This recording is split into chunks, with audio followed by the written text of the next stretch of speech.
Hello बच्चों, आज हम लोग क्लास 11th की नेक्स्ट सीरीज स्टार्ट कर रहे हैं।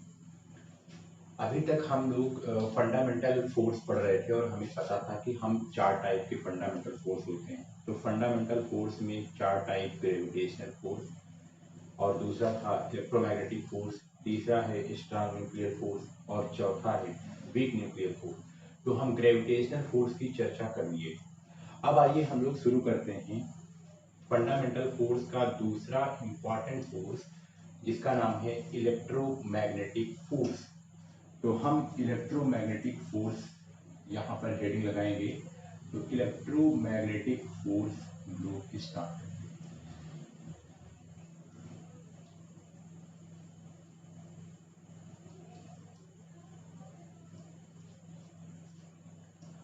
आइए हम लोग शुरू करते हैं। अब पहले हम लोग यहाँ पर ठीक से समझ लेंगे, फिर बाकी जब नोट्स में क्या लिखना है उसको फाइनली मैं एक बार लिख लूंगा, तो आप उसको एक बार देख करके आप उसे कॉपी में नोट्स बना लीजिएगा। तो सबसे पहले आइए हम लोग समझते हैं कि इलेक्ट्रोमैग्नेटिक फोर्स होता क्या है। तो इसका आंसर ये है कि इलेक्ट्रोमैग्नेटिक फोर्स भी एक क्या होता है, ये भी एक फंडामेंटल फोर्स है। ये भी क्या है, एक फंडामेंटल फोर्स है। अच्छा, ये कैसे होता है, इस बात को आप ध्यान से सुनिएगा। ये भी फंडामेंटल फोर्स है। अब यहाँ पर जो इलेक्ट्रोमैग्नेटिक फोर्स है ना, वो दो पार्ट से मिलकर बना है। एक electro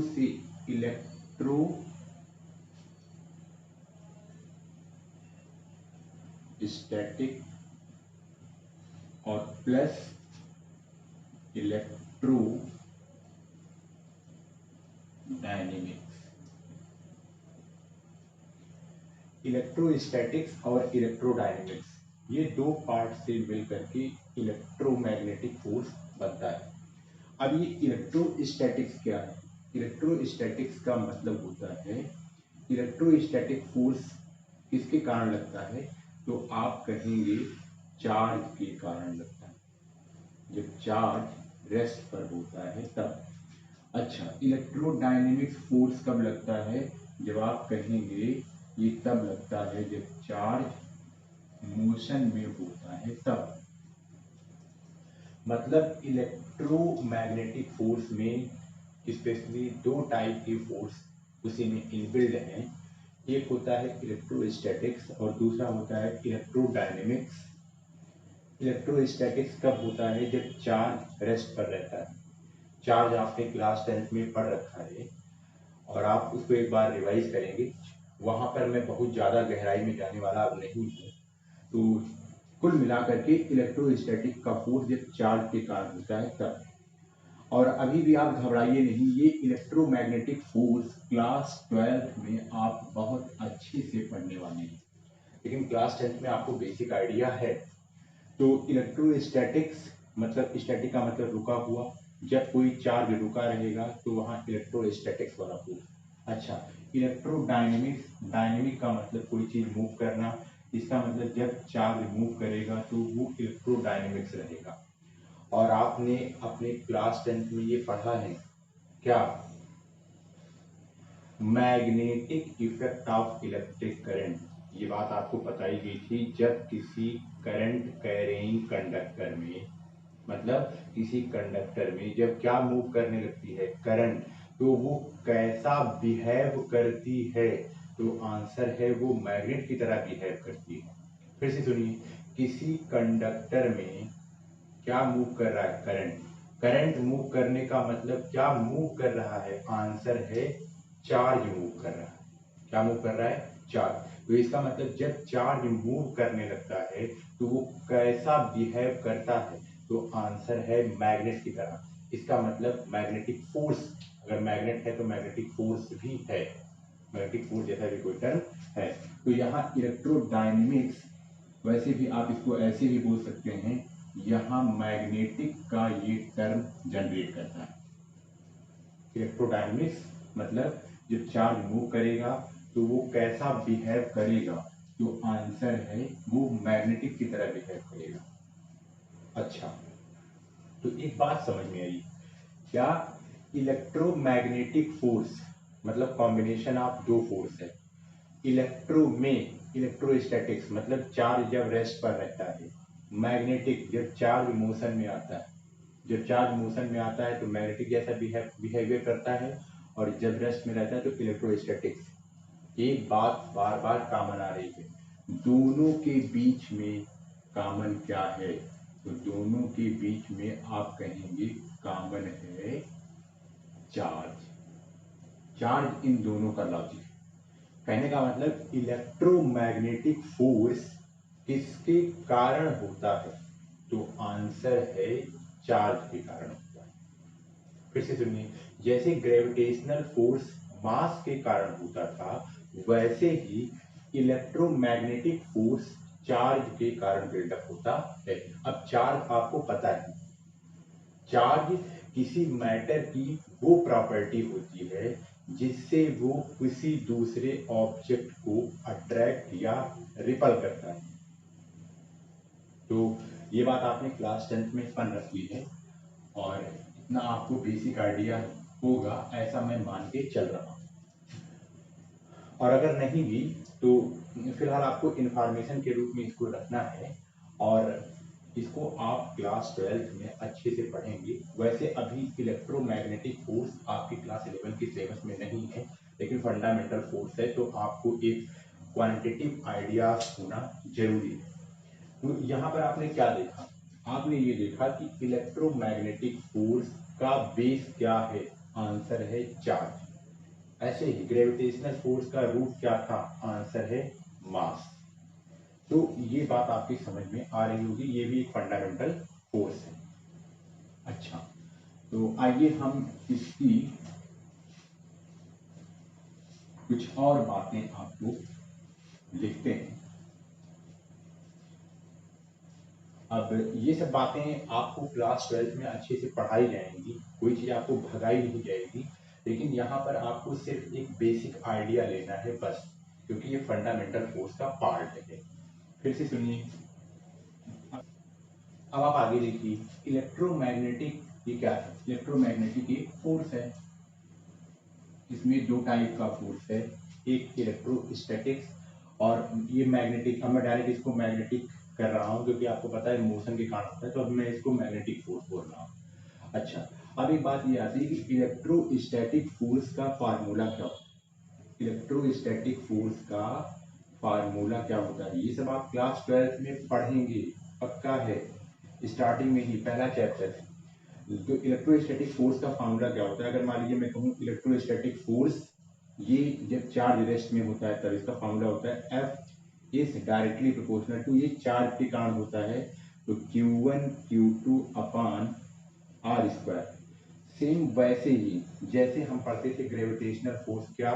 F is directly proportional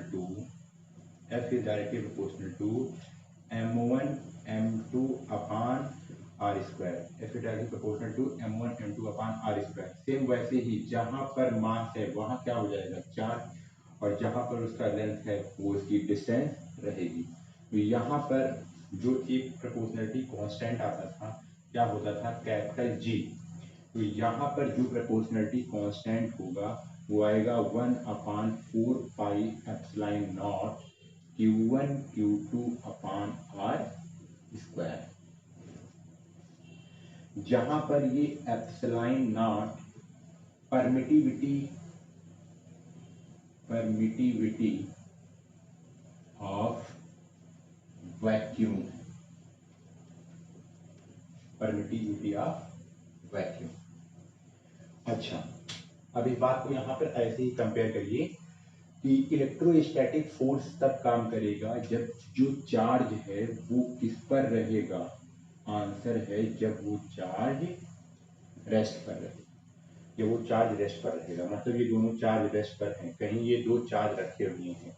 जैसे मान लीजिए मैं आपसे कहूँ एक चार्ज ये है Q1 और दूसरा चार्ज ये है Q2, और दोनों r डिस्टेंस पर सेपरेटेड हैं और ये दोनों रेस्ट पर हैं, तब इनके बीच में कितना फोर्स काम करेगा? Electrostatic force. इस इलेक्ट्रोस्टैटिक फोर्स का नाम है कूलाम फोर्स, इसका नाम क्या है, इस फोर्स का नाम है कूलाम फोर्स। कूलाम फोर्स, इस फोर्स का नाम है कूलाम फोर्स। इलेक्ट्रोस्टैटिक फोर्स का जो नाम है वो है कूलाम फोर्स। तो फॉर्मूला आया F = 1/4πε0 Q1 Q2/r²। अच्छा, अब एक बात आपको ये भी यहाँ ध्यान रखनी है, जैसे ग्रेविटेशनल फोर्स जो F = G m1m2/r² होता था, ये ग्रेविटेशनल कांस्टेंट था। तो ये ग्रेविटेशनल कांस्टेंट की वैल्यू कभी भी बदलती नहीं थी, ये यूनिवर्सल था, ये हर जगह क्या था, आंसर है ये हर जगह सेम था। लेकिन यहाँ पर ना इसकी वैल्यू बदलेगी, यहाँ पर इसकी value place to place medium to medium बदल जाया करेगी। अगर मीडियम बदलेगा, अगर यही चार्ज एयर में रखा है तो कुछ और फोर्स लगेगा, यही चार्ज इतना ही सेपरेशन किया, इसको पानी में डुबो करके रख दिया तो कुछ और फोर्स लगेगा, इसी चार्ज को इतना ही सेपरेशन करके मैंने किसी और लिक्विड मटेरियल में डाल दिया तो कुछ और फोर्स लगेगा, क्योंकि इनके दोनों के बीच का मीडियम बदल गया। तो यहाँ पर ये फोर्स की वैल्यू मीडियम पर डिपेंड करती है, उसके बीच में कौन सा मीडियम है उस पर भी डिपेंड करेगी ये वाली फोर्स की वैल्यू। लेकिन ग्रेविटेशनल फोर्स में ऐसा नहीं होता, लेकिन यहाँ पर ये होगा, ये पक्का है। अच्छा, अब आगे चलते हैं। अब इलेक्ट्रोमैग्नेटिक में इलेक्ट्रोस्टैटिक फोर्स हम लोग समझ गए। अब मैग्नेटिक फोर्स, इसका कोई फार्मूला हमें नहीं पढ़ना है, बस केवल हम जस्ट एक जनरल आइडिया ले रहे हैं। उसका जनरल आइडिया आप इसको ध्यान से सुनिएगा, क्या सुनिएगा, ध्यान से सुनिएगा। अब मैग्नेटिक फोर्स कब तक काम करता है, जब चार्ज मूव करता रहता है। तो कुल मिलाकर के मैग्नेटिक फोर्स क्या है, मैग्नेटिक फोर्स मतलब दो मैग्नेट के बीच में जो फोर्स है, या दो मैग्नेट टाइप के मटेरियल के बीच में जो फोर्स काम करता है, वो क्या है, मैग्नेटिक फोर्स। तो एक बात आपकी समझ में आई, इलेक्ट्रोमैग्नेटिक फोर्स हम लोग अलग अलग क्यों नहीं पढ़ते हैं, क्यों हम एक साथ ही पढ़ लेते हैं। आंसर ये है, हम इसको अलग अलग इसलिए पढ़ते हैं क्योंकि हमको पता है इलेक्ट्रो से निकला हुआ इलेक्ट्रोस्टैटिक फोर्स भी, इसका रीजन क्या है, चार्ज। मैग्नेटिक का भी रीजन कहीं ना कहीं क्या है, चार्ज। तो कहने का मतलब दोनों फोर्स किस पर डिपेंड कर रहे हैं, किसके ऊपर डिपेंड कर रहे हैं, चार्ज के ऊपर। तो इसका मतलब हम इन दोनों को एक साथ ही क्यों ना पढ़ लें, क्या खराबी। तो इसीलिए हम इसको एक कंबाइंड नाम दिए हैं, इलेक्ट्रोमैग्नेटिक फोर्स। और मैग्नेटिक फोर्स, जब मैग्नेट और मैग्नेट के बीच में कोई फोर्स काम करे तब वो क्या है, मैग्नेटिक फोर्स। या कोई दो मैग्नेट लाइक बिहेवियर वाला मटेरियल, मैग्नेट बिहेवियर वाला कोई मटेरियल, मतलब अगर मैं कहूँ एक वायर ये है, दूसरा वायर ये है, दोनों में चार्ज फ्लो कर रहा है, मतलब दोनों में करंट फ्लो कर रही है, तो आपको पता है ये भी मैग्नेट हो गया, ये भी मैग्नेट हो गया। अब इनके बीच में फोर्स काम करेगा तो इसका मतलब यही क्या हो गया, मैग्नेटिक फोर्स। तो ये बात आपके समझ में आ रही है। अच्छा, अब एक बात और आगे देखिए, जो इलेक्ट्रोमैग्नेटिक फोर्स होता है ना, इलेक्ट्रोमैग्नेटिक फोर्स ज्यादा पावरफुल होता है, मतलब ग्रेविटेशनल फोर्स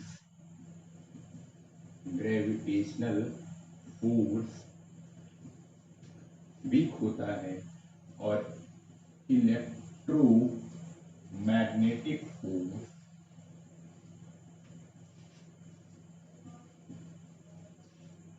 ज्यादा बढ़ता है। मतलब ग्रेविटेशनल फोर्स तो आपको पता है कि सबसे वीकेस्ट फोर्स होता है, ये आपको बताया था। लेकिन जो मैग्नेटिक फोर्स है वो ग्रेविटेशनल फोर्स से बहुत ज्यादा होता है। अभी मैं आपको उसका डेटा बता रहा हूँ, अप्रॉक्सीमेटली 10⁻36 टाइम। मतलब ग्रेविटेशनल फोर्स से 10⁻36 टाइम बड़ा होता है कौन, इलेक्ट्रोमैग्नेटिक फोर्स। अच्छा, अब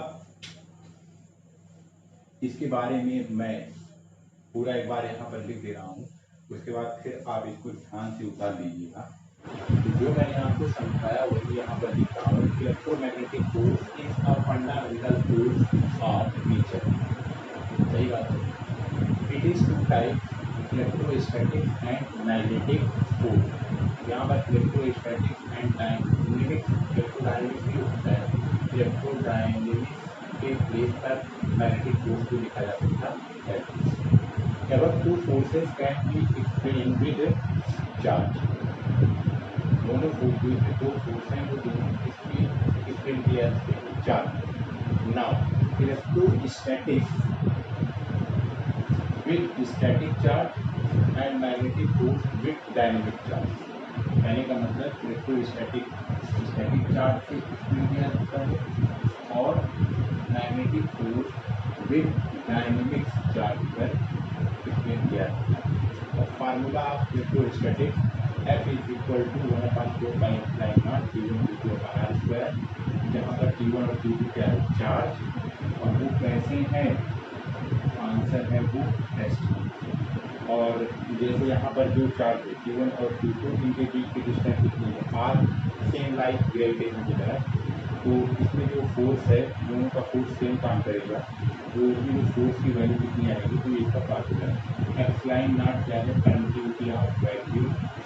सबको मिला करके ये जो फोर्स है ये मीडियम पर डिपेंड करता है। अभी इसको मैं एक इस पॉइंट करके मैं इसको आपको लिख दूँगा, तो आप इसको आराम से लिख लीजिएगा। अच्छा, अब मैं यहाँ पर आगे चल रहा हूँ।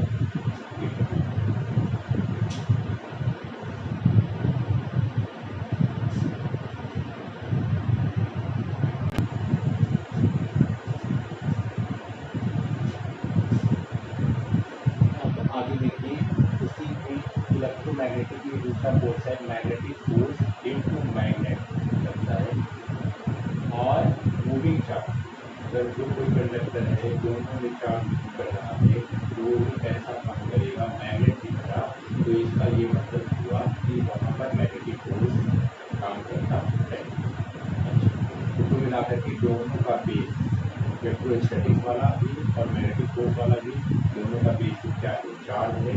इसीलिए हम दोनों को कंबाइन करेंगे। अब ध्यान दीजिए, अब प्रॉपर्टी ऑफ इलेक्ट्रोमैग्नेटिक फोर्स, पहली property, this force make attractive और रिपल्सिव।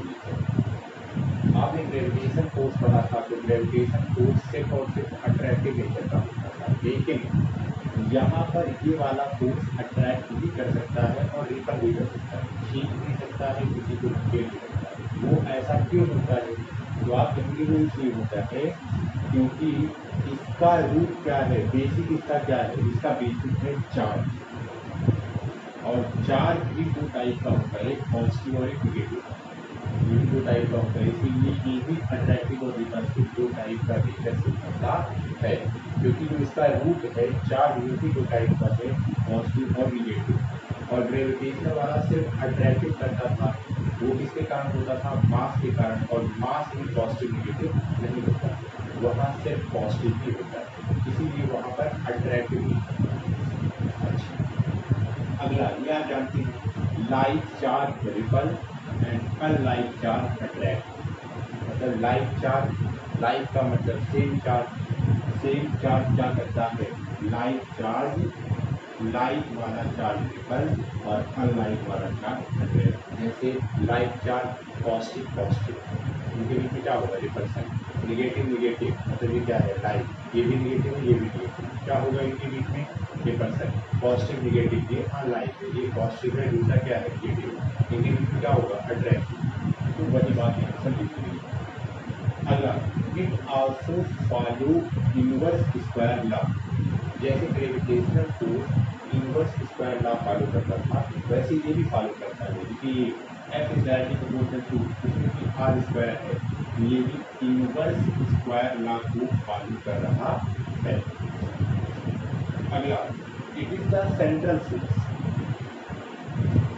जैसे ग्रेविटेशनल फोर्स में कोई भी बॉडी होती थी तो हम उसको सेंटर टू सेंटर मिलाते थे। सेम वैसे ही यहाँ भी कोई भी चार्ज रहेगा तो हम उसको सेंटर टू सेंटर मिलाएंगे, मतलब उसकी लाइन ज्वाइन करेंगे। ये चार्ज अगर यहाँ और ये चार्ज यहाँ कितना भी बड़ा लेकिन इसके सेंटर टू सेंटर मिलाएंगे।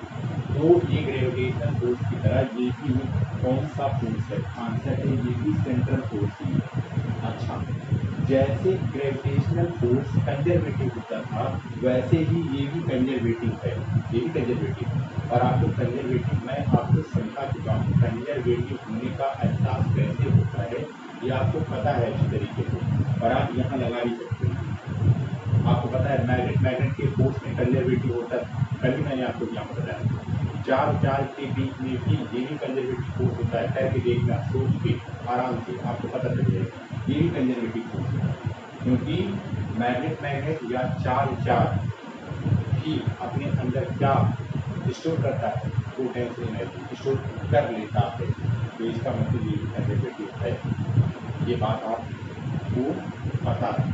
फिर से इलेक्ट्रोमैग्नेटिक फोर्स ज़्यादा स्ट्रांग होता है, इससे ग्रेविटेशनल फोर्स से कोई बात है stronger than gravitational force by 10⁻36 times.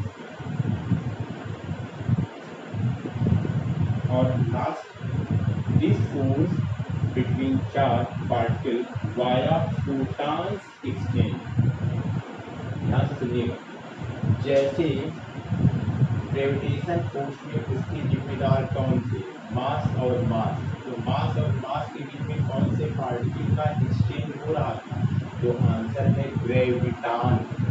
वैसे इलेक्ट्रोमैग्नेटिक फोर्स किसके कारण होता है? चार्ज और चार्ज के कारण। तो चार्ज और चार्ज के कारण कौन से पार्टिकल का एक्सचेंज होगा? तो आंसर है फोटॉन। तो ये बात आपकी समझ में आई। अब यहाँ ध्यान से सुनिएगा, एग्जाम्पल देखिए इसका इलेक्ट्रोमैग्नेटिक फोर्स का। जैसे चॉक, तो मैंने 60 में लिखा है, आप वापस समझिए चॉक। जैसे मान लीजिए जब हम लोग किसी भी बोर्ड पर जब चॉक से लिखते हैं या ऐसे ही जब यहाँ मार्कर से लिख रहे हैं तो आप देखते होंगे कि यहाँ से ये मार्कर की इंक का पार्टिकल निकल करके जिसको जाकर के इसमें स्टिक हो गया, चिपक गया। अच्छा, तो इसका ये मतलब हुआ कि जो ये चिपक गया इसके साथ, भाई इसके पास पार्टिकल है, मतलब इसके पास मास है। तो ये मास क्यों चिपका? क्योंकि यहाँ हमने फ्रिक्शन किया तो ये, और आपको पता है फ्रिक्शन करने से ही चार्ज आता है। अरे भाई आपको याद होगा क्लास 10 में आपने देखा होगा, जब आप किसी चीज़ को अगर आप रगड़ते हैं तो उसके पास एक प्रॉपर्टी आती है, किसी चीज़ को पकड़ कर खींच लेता है। तो इसका मतलब अगर हम कोई चीज़ अगर ऐसे रगड़ नहीं तो पक्का है इसके बीच से या जो चीज़ है जब मैंने यहाँ पर रगड़ा यहाँ पर इलेक्ट्रॉनों का ट्रांसफर हुआ होगा, या तो इसमें से या तो इसमें गया होगा या तो इसमें से इसमें आया होगा। और जब चार्जों का ट्रांसफर होता है तो पक्का है जब इलेक्ट्रॉन का ट्रांसफर होता है तो पक्का है कि चार्ज आया था, इसमें भी चार्ज आ गया, इसमें भी चार्ज आ गया। अगर मान लीजिए इसमें से चार्ज इसमें गया तो इसका पॉजिटिव आया, इसमें से अगर इसमें गया तो इसका मतलब इस पर निगेटिव आया। तो इसका मतलब इस पर पॉजिटिव आया, इस पर निगेटिव आया। आपको पता है पॉजिटिव और निगेटिव के बीच में स्ट्रॉन्ग फोर्स ऑफ अट्रैक्शन होता है, तो इसीलिए शायद ये यहाँ चिपक गया। और ये आपको पता है कि इसके पास भी मास है, भाई इसके हल्के हल्के पार्ट के। ये बात को और आप अच्छे तरीके से समझने के लिए, भाई जैसे मान लीजिए मैंने किसी चॉक से किसी बोर्ड पर लिखा, चाक के छोटे छोटे पार्ट के फ्रिक्शन के कारण लेकिन वो उसी में चिपक गए। और आपको पता है चाक के छोटे छोटे पार्ट के पास क्या है? मास है। और वो मास जो है उस मास को ये अर्थ नीचे खींच नहीं, लेकिन फिर भी नहीं गिरता है, भाई चार्ज के छोटे छोटे पार्टिकल के पास क्या है? मास है। और अर्थ उस मास को खींच रही है, लेकिन फिर भी ये इसी बोर्ड पर चिपका हुआ है क्योंकि यहाँ पर चार्ज डेवलप हो गया पॉजिटिव और नेगेटिव का, और उसके कारण ये इसके साथ बचा हुआ है। कौन? चार्ज का पार्टिकल इसमें चिपका हुआ है। आंसर है बोर्ड में चिपका हुआ। तो इसका मतलब कि वहाँ चार्ज के कारण हुआ। तो इसका ये मतलब हुआ कि जो हमारा चार्ज का पार्टिकल है जो यहाँ पर चिपका हुआ है ऐसे ऐसे, इसका मतलब ये इसको छोड़कर नहीं जाना चाहता। इसका मतलब बोर्ड और चार्ज के बीच में ज़्यादा अच्छा फोर्स है। और वो वाला फोर्स कौन सा है? वो वाला फोर्स है इलेक्ट्रोमैग्नेटिक फोर्स। अच्छा, चार्ज के पार्टिकल के पास मास है, अर्थ के पास क्या है? मास है। दोनों के बीच में कौन सा फोर्स काम कर रहा है? ग्रेविटेशन। मतलब अर्थ इस पार्टिकल को नीचे उड़ा रही है लेकिन ये नहीं जाता। लेकिन अर्थ और इस पार्टिकल के बीच में कौन सा फोर्स है? आंसर है ग्रेविटेशनल फोर्स। तो इसका मतलब आप बताइए कौन जीत रहा है? तो आप कहेंगे ये दोनों आपस में स्टिक में चिपके हुए हैं, ये जीत गए। इसका मतलब इसका फोर्स ज़्यादा है। मतलब बोर्ड और चार्ज के बेस्ट पार्टिकल का फोर्स ऑफ अट्रैक्शन ज़्यादा है। मतलब इलेक्ट्रोमैग्नेटिक फोर्स ज़्यादा है। किससे ज़्यादा है? Gravitational force. तभी तो ये चिपका हुआ है। अगर ग्रेविटेशनल फोर्स ज़्यादा होता तो ये पक्का था कि ये यहाँ से छू करके कट से नीचे चला जाता, ये पक्का। तो इसीलिए ये बात यहाँ प्रूफ हो गई कि इलेक्ट्रोमैग्नेटिक फोर्स ग्रेविटेशन फोर्स से ज़्यादा होता है।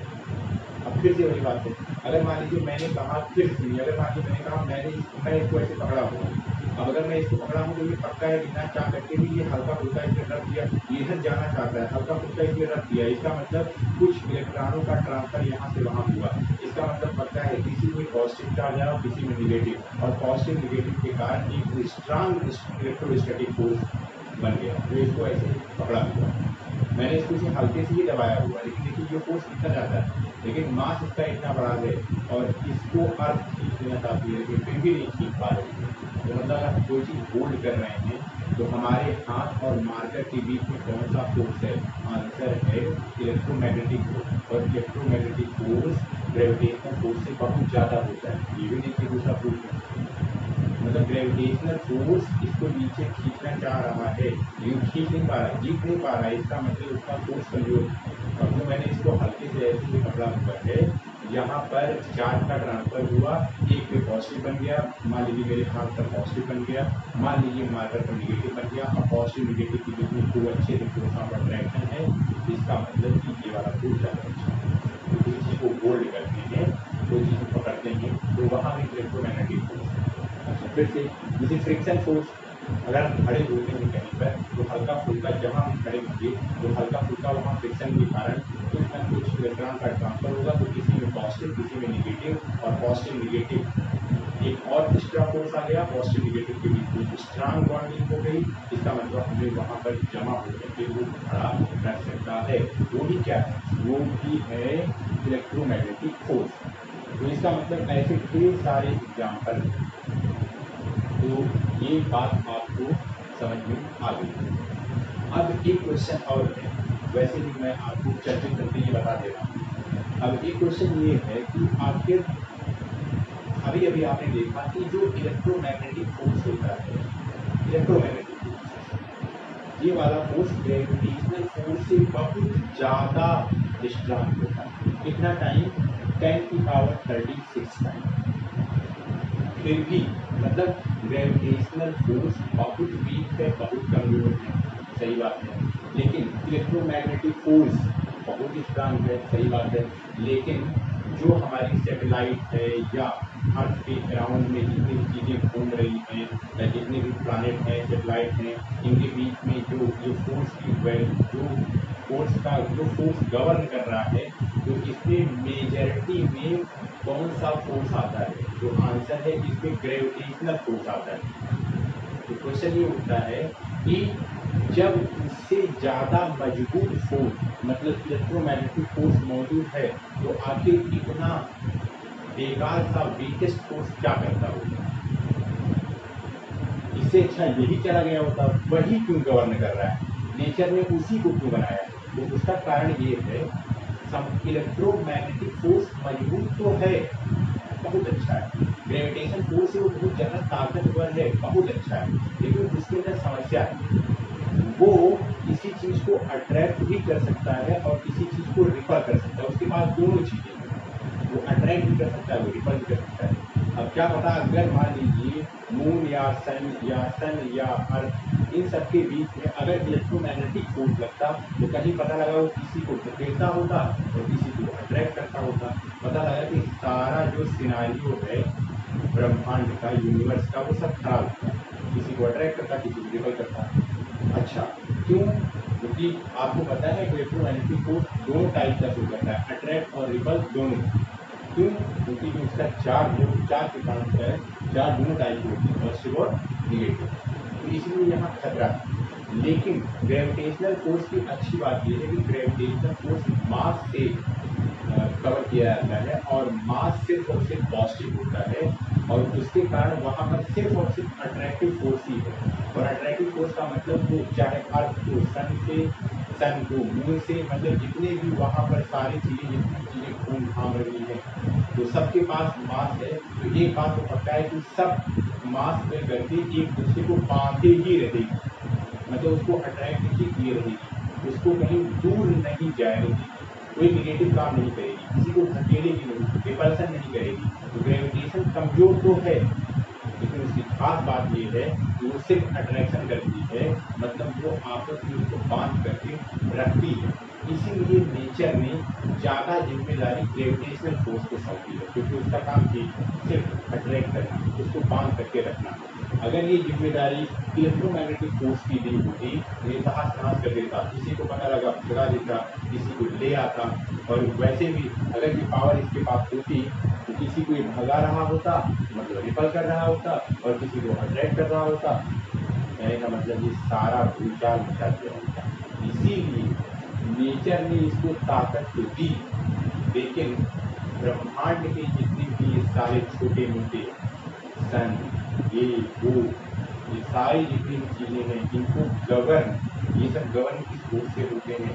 तो आंसर है ये सब गवर्न ग्रेविटेशनल फोर्स से। आशा है ये आपको समझ में आ गया होगा। और वैसे भी आपको ये लग रहा है कि मैं थोड़ा वीडियो धीमे धीमे बना रहा हूँ, मैं थोड़ा सा देख रहा हूँ, जरूर मैं अपने आप को थोड़ा सा एक्सेलरेट करने की कोशिश करूँगा। आपको अगर थोड़ा भी इसके लिए दिक्कत हो रही हो तो इसके लिए सॉरी।